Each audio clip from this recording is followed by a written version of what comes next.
Learn quantity surveying in clear and simple to understand Sinhala. Come learn to feel, with years of experience in the construction industry and teaching experience. Register today for one-day workshops and short-term courses. Quantity surveying, Delushika PML, teaching is done through Zoom technology. වෙන්න ටීසර් එක. හොඳට අහගෙන ඉන්න ලියන්න කරන්න යන්න එපා. ඇත්තම කිව්වොත් මේ තියෙන බිත්තිය ලියන්න කරන්න එපා. අහගෙන ඉන්න. හරි. ළඟ අහලා පාන කවුරු හරි ඉන්නවනම් ලියනවනම් පොඩ්ඩක් ටොක්ක්ක්වත් අයින්න. හරි. මේ තියෙන බිත්තිය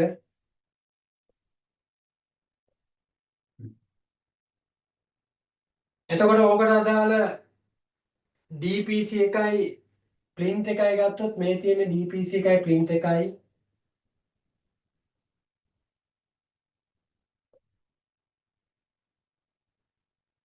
හරි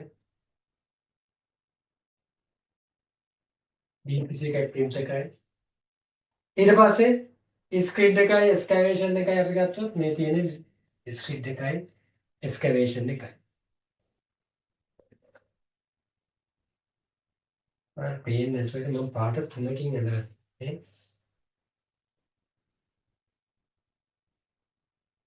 ඒක ලොක් කරන්න වෙනවා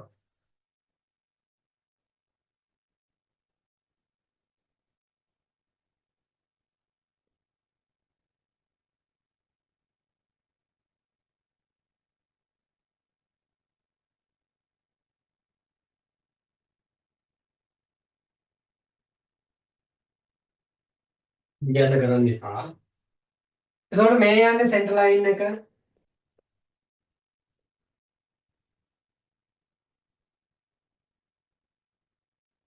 මේ යන්නේ සෙන්ටර් ලයින් එක හරි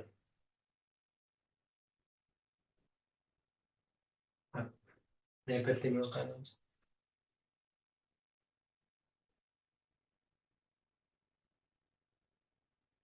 මේක ගත්තොත් 450ක් පළලයි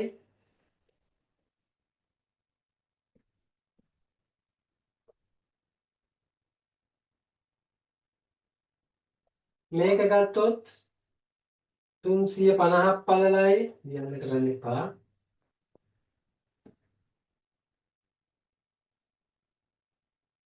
මේක ගත්තොත් 225ක් පළලයි හරි මේක තමයි මේ මෙතනට ගෙනල්ලා තියෙන්නේ ඒකද කියන්නේ මේ බිත්තියක් ගත්තොත් මේ බිත්තියේ කොටසක් තමයි මේ තියෙන්නේ හරස් කළා දැන් පැච් කරන්න මේ තියෙන්නේ කඩයිලින් පෙන්නලා තියෙන සෙන්ටර් ලයින් එක මධ්‍ය රේඛා දුර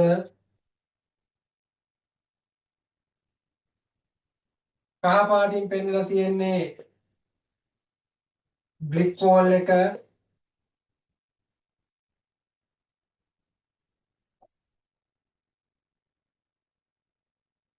නිල් පාටින් පෙන්නලා තියෙන්නේ මොකද්ද DPC එකයි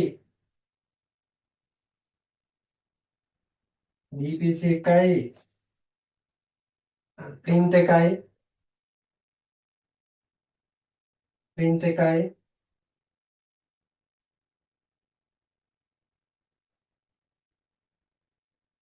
මේ පෙන්නලා තියෙන්නේ ස්ක්‍රිඩ් එකයි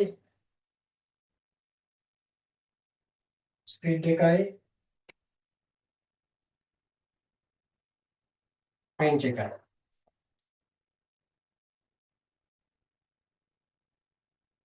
හරි ඇයි ඒ ස්ක්‍රිඩ් එක 450ක් පළලයි ට්‍රෙන්ච් එක කැපෙන්නේ 450ක් මේ තියෙන plinth එකක් 350ක් පළලයි මේකෙන් DPC එකක් 350ක් එකක් මාර්ක් කරන්න ඕනේ නැත්නම් ආයි හත් වෙලා මේ එනවනේ මෙතන නේද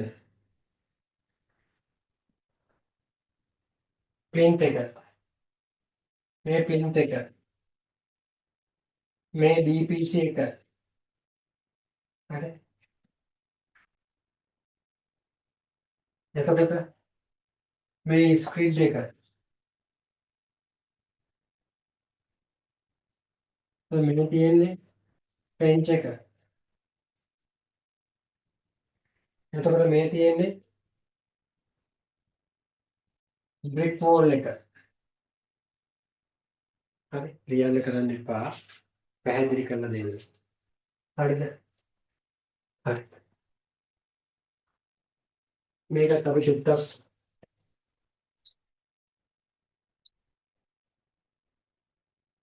දැන් කොහොමද නැත්නම් ආයේ චුට්ටක් බලයක් වෙනවා.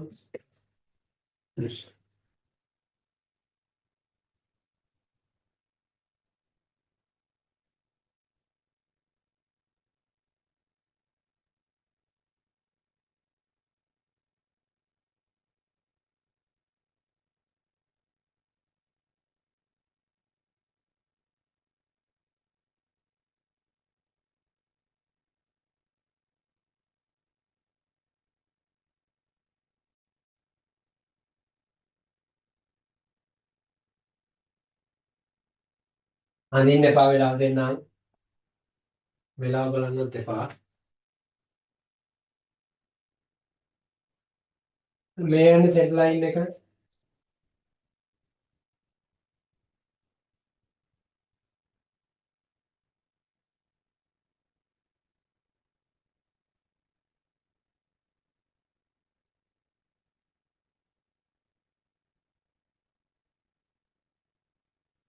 මේ මොකද්ද? සෙට් ලයින් එක.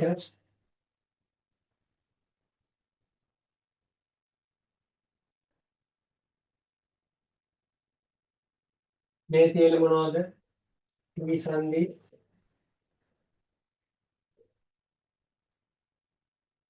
මේ තියෙන ටී සංදි.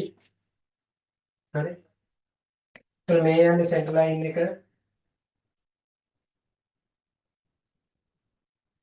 හරි. ඔයාලේ සෙට් ලයින් එක.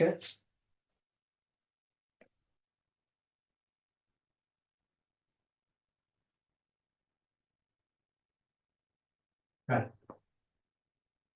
දැන් ඔයගේ හරස් කළා තමයි මේ තියෙන්නේ. හරි. හරි.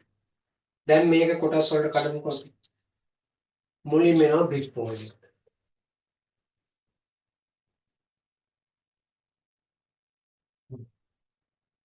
මෙන්න මම බ්‍රික් වෝල් එක ඇඳලා. ටී සංදිය. හරි. එතකොට මේ යන්නේ සෙන්ටර් ලයින් එක.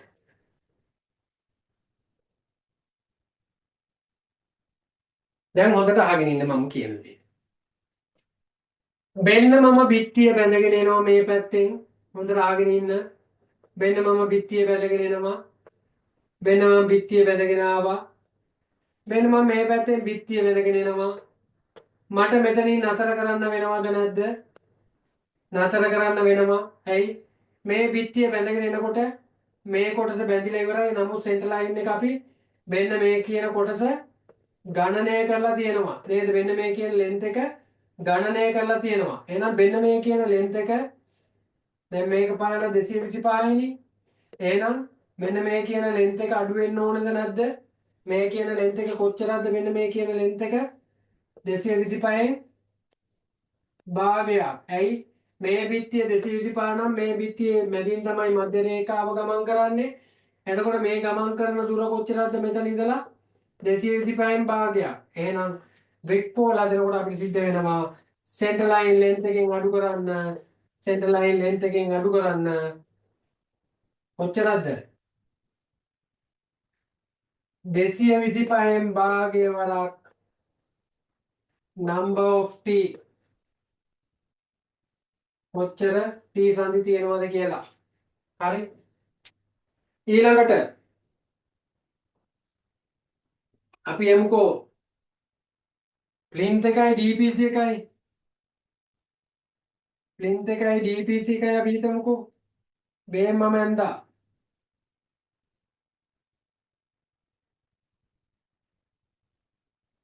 මේකේ පල්ල කීයද?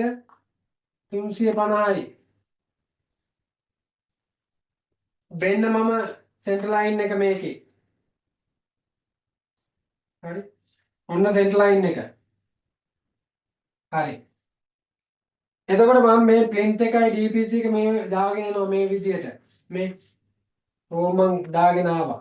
මේ පැත්තෙන් දුන්නොත් මම බැඳගෙන මට මෙතන නතර කරන්න වෙනවද නැද්ද? නතර කරන්න වෙනවා. හැබැයි මෙන්න මේ කියන දිග මෙන්න මේ කියන දුර අපේ සෙන්ටර් ලයින් කැල්කියුලේෂන් එකට ගණනය වෙලා තියෙනවද නැද්ද? ගණනය වෙලා තියෙනවා. එතකොට මේ කියන්නේ කොච්චර දුරක්ද? 350න් භාගයක දුරක්. ඇයි එහෙම කියන්නේ? මේ දුර 350යි නම් මේ තියෙන 350න් භාගයක දුරක්. එහෙම නේද? ඔව්. එහෙනම් සෙන්ටර් ලයින් ලෙන්ත් එකෙන් අඩු වෙනවා 350න් භාගයේ වරක් number of t. හරි? number of t. ඊළඟට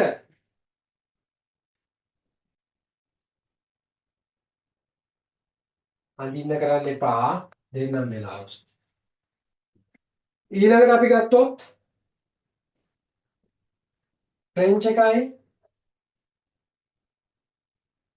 ස්ක්‍රීඩ් එකයි.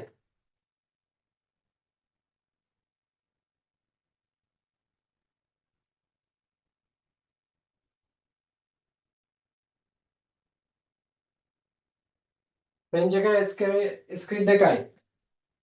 එතකොට මේ තියෙන්නේ 450ක්. ඔව්. එතකොට බෙන්න සෙන්ටර් ලයින් එක. බෙන්න සෙන්ටර් ලයින් එක. හරි. හරි. මෙනම ට්‍රෙන්ච් එක කපාගෙන එනවා. මෙනම ට්‍රෙන්ච් එක කපාගෙන එනවා. මේ පැත්තෙන් මම කපාගෙන එනවා. මට මෙතන නතර කරන්න වෙනවද නැද්ද? නතර කරන්න වෙනවා. ඇයි? කපනකොට මේ කෑල්ල කැපිලා ඉවරයි. මේ කෑල්ල කපන්න බෑ. මොකද අපිට හුලන් තමයි කපන්න වෙන්නේ. එහෙම නේද? කැමරාව චූට්ටක් පාත් ගන්න වෙනවා. හරි. මේ කෑල්ල හුලන් තමයි කපන්න වෙන්නේ. එහෙනම් මේ කෑල්ල මේ ගණනය කරපු කෑල්ල අඩු වෙන්න ඕනේ. එහෙනම් මේ තියෙන කොච්චරක්ද? 450න් භාගයක දුරක් මේ තියෙන්නේ. එහෙනම් මේකෙදි ගත්තොත් අපිට කරන්න වෙනවා මොකද්ද? සෙන්ටර් ලයින් ලෙන්ත් එකෙන් අඩු කරන්න වෙනවා 450න් භාගයේ වරක් number of t. හරි. ඇයි මේ t සංදි අඩු කරන්නේ? එක උඩ එක බැඳීම නවත්තන්න. මොකද මේ සෙන්ටර් ලයින් කැල්කියුලේෂන් එකේදී මේ කියන දුර ගණනය වෙලා තියෙනවා. එතකොට මේ කියන දුර අඩු වුනේ නැත්තම් මොකද වෙන්නේ? එක උඩ එක බැඳෙනවා. පැහැදිලිද කියන දේ? එහෙනම් මෙන්න මේ කියන දුර අඩු කරන එකට තමයි t සංදි ඩිඩක්ෂන් කියලා කියන්නේ. මේ කියන දේ අඩු කරන එක තමයි t සංදි ඩිඩක්ෂන් කියලා කියන්නේ. හරි? රයිට්. අපැහැදිලි කෙනෙක් ඉන්නව නම් අහන්න බලන්න. එතකොට බ්‍රික් පෝල් හදනකොට මේ T සංදි වෙනම අඩු කරන්න ඕනේ. ප්ලින්ත් වෝල් හදනකොට ටෝටල් සෙන්ටර් ලයින් එකෙන් වෙනම මේ T සංදි ටික අඩු කරන්න ඕනේ. එක්ස්කේවේෂන් ඔෆ් ට්‍රෙන්චස් හදනකොට ටෝටල් සෙන්ටර් ලයින් එකෙන් වෙනම අරගෙන මේකේ T සංදි ටික අඩු කරන්න ඕනේ. ඒ කියන්නේ ට්‍රෙන්ච් එකට අදාළ. හරි? පැහැදිලිද වජිර? පැහැදිලි සර්. නිමන්සිකා හරිද? පැහැදිලිද? පැහැදිලි සර්. දහම්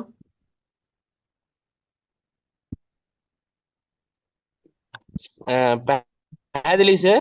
ඒ කියන්නේ සර් දැන් අපි අයිටම් එකට බ්‍රික් වෝල් එක ෆවුන්ඩේෂන් අයිටම් එක කෑල්ලෙන් කෑල්ලෙන් කෑල්ලට T වෙනම සංදි අඩු හදන්න කරන්න ඕනේ ඕනේ. සර්. ඔව් T සංදි අඩු කරන්න ඕනේ කෑල්ලෙන් කෑල්ලට. සසි පැහැදිලිද?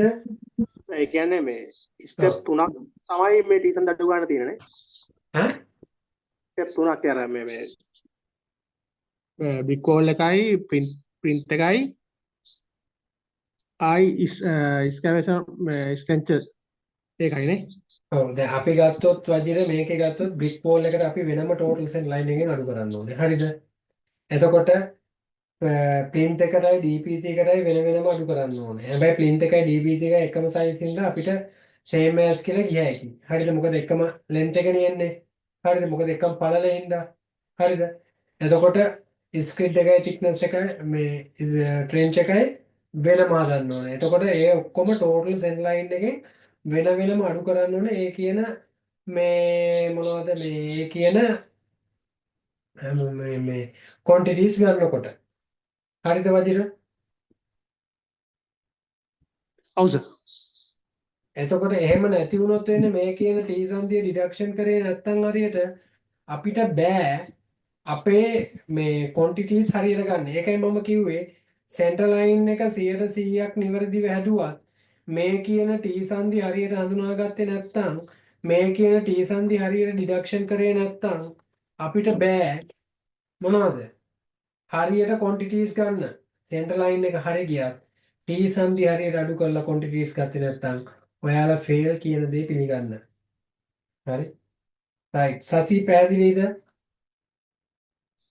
පැහැදිලි සර්. ශේගර් පැහැදිලිද? පැහැදිලි සර්. right. දාගන්නකෝ දැන් ඇඳ ගන්නකෝ පාට පෑන් පාවිච්චි කරලා. මම මේකේ මේ ෆොටෝ එකක් දාන්නම් ඔයාලට.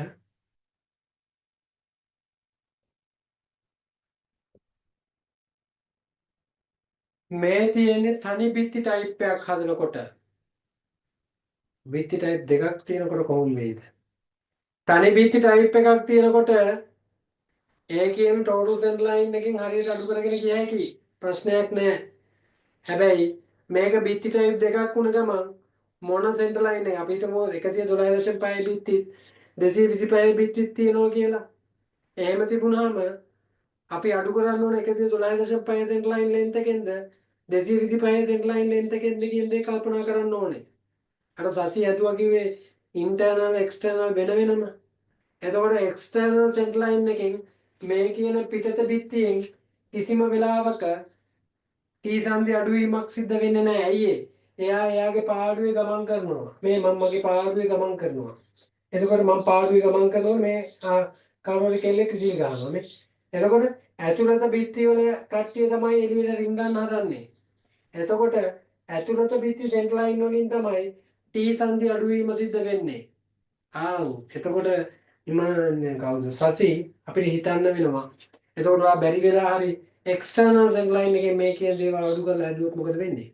ඕක ප්‍රශ්න පටන් ගන්නවා. එක්ස්ටර්නල් එකේ යාගේ පාඩුවේ ගමන් කරනවා. ඉන්ටර්නල් ඇතුලේ ඉන්නේ උන් තමයි මේ රින් ගන්න හදන එළියට යන්න. ඌ තමයි මේ එළියට රින් ගන්නේ. එහෙනම් මේ ඇතුලේ ඉන්නේ උන්ගේ වැඩි වෙන කෑල්ල අඩු කරන එක තමයි T සංදි අඩු කරනවා කියලා අපි කියන්නේ. එතකොට total send line එකකින් ගියා නම් කිසි ප්‍රශ්නයක් නැහැ. T සංදි කීයක් තියෙනවද කියලා ගණන් කරගත්තා. ඒ අනුව අපිට රිඩක්ෂන් කරගෙන යන්න පුළුවන්. හැබැයි තනි බිත්ති රටාවක් නම් හැබැයි ආදරණීය ද්වීපති අයියා කෙනන්ගේ මල්ලි අම්මේ තාත්තේ ආච්චි ආගෙන ඉන්නවා නම් මේ මුත්තේ කිරිකිත්තේ හරි මොනවත් හරි මොකද වෙන්නේ? මේක බිත්ති ටයිප් දෙකක් වුණ ගමන් මේක සංකීර්ණයි. බිත්ති ටයිප් දෙකක් වුණ ගමන් මේක සංකීර්ණයි. හරි? එතකොට අපිට ඔළුව පාවිච්චි කරන්න වෙනවා. මෙන්න මේ මැටි පිරලා තියෙන ඔළුවේ මැටි ටික අයින් කරලා මේකට දැනුම දාගන්න වෙනවා. මොනව කරන්නද? මොන සෙන්ටර් ලයින් ලෙන්ත් එකෙන්ද මේ කියන T සංදි අඩු කරන්න ඕනේ කියලා. හරි? ඒකයි මම ඔයාලට කිව්වේ. first year okay. first year exam එක pass වෙන්න මේක okay. but second year third year යනකොට brick wall type දෙකක් බොහෝ වෙලාවට තියෙන්න පුළුවන්. QS කරන කට්ටිය සිවිල් කරන කට්ටියට second year එකේ බොහෝ වෙලාවට තනි බිත්ති type එකක් තියෙන්න පුළුවන්. third year එකේ නම් බිත්ති type දෙකක් තියෙන්න පුළුවන්. හරි? AQS කට්ටියට බොහෝ වෙලාවට බිත්ති type දෙකක් තියෙන එකක් එන්න පුළුවන්. එහෙම තනි බිත්ති type එකකට වඩා. හරි? එතකොට සෙන්ටර් ලයින් එක කොහොම හදුවත් සෙන්ටර් ලයින් එක කොච්චර හරි ගියත් මේක හරියට හඳුනාගෙන අඩු නැත්තම් වජිර වෙන්නේ අපිට නැවත සැරයක් විභාගයට මුහුණ දෙන්න. හරි? විභාගයට මුහුණ දෙන්න. මෙන්න මේ ටික හරියට සරලව මෙන්න මෙතනට දාගන්න ආදරණීය දුවේ පුතේ. මම හිතනවා ඔයාලට ලොකු ගමනක් යන්න පුළුවන්. මේ තියෙන්නේ තනි බිත්ති ටයිප් එකක් තියෙනකොට. බිත්ති ටයිප් දෙකක් තියෙනකොට මීට වඩා හාත්පසින් චුට්ටක් වෙනස් වෙනවා. එකම දේ චුට්ටක් වෙනස් වෙනවා. හරි? එකම දේ චුට්ටක් වෙනස් වෙනවා. ඒක නිසා ආදරණීය දුවේ පුතේ අයියා කෙනල්ලි මලියම් මෙතාත්තේ මේ දේ හරියට තේරුම් ගන්න. තේරෙන්නේ නැති සෑම අවස්ථාවකම රූප සටහනක් අඳින්න පාට කරන්න ඇයි මේක අඩු වුනේ කියලා බලන්න. දැන් මේ රූප සටහන් තේරෙන්නේ නැති වෙන ගානයක් ගාන පාසා මේක අඳින්න බ්‍රික් වෝල් එක ඇඳලා මේක පාට කරන්න. මේක පාට කරගෙන මෙතන පාට කරන්න බෑ කියලා ඔයාලට තේරෙනවා. ඇයි එක උඩ එක පාට වෙනවා. මේක රතු පාටින් පාට කරන්න. මේක නිල් පාටින් පාට කරන්න. එතකොට මේ කොටුව ගත්තොත් නිල් පාට මේක රතු නිලුයි දෙකෙන්ම පාට වෙනවා. ඒ කියලා කියන්නේ මේක දෙපාරක් උඩ බැඳෙනවා කියන එක තේරෙනවද? එහෙනම් මෙන්න මේ කියන කොටස අඩු වෙන්න ඕනේ කියලා Tamanට පැහැදිලි වෙනවා. ඒ පැහැදිලි වෙනකොට තමයි අපිට T සංදි 225 භාගය වල number of T. number of T මෙතන හතරක් තියෙනවා. මේක හතරෙන් ගුණ වෙනවා. හරි. ඔන්න ඕක තමයි වෙන්නේ. මේ කියලා දෙන්න පුළුවන්. උප්පරිම සරල විදිය. හරිද? උප්පරිම සරල විදිය. right? හරි.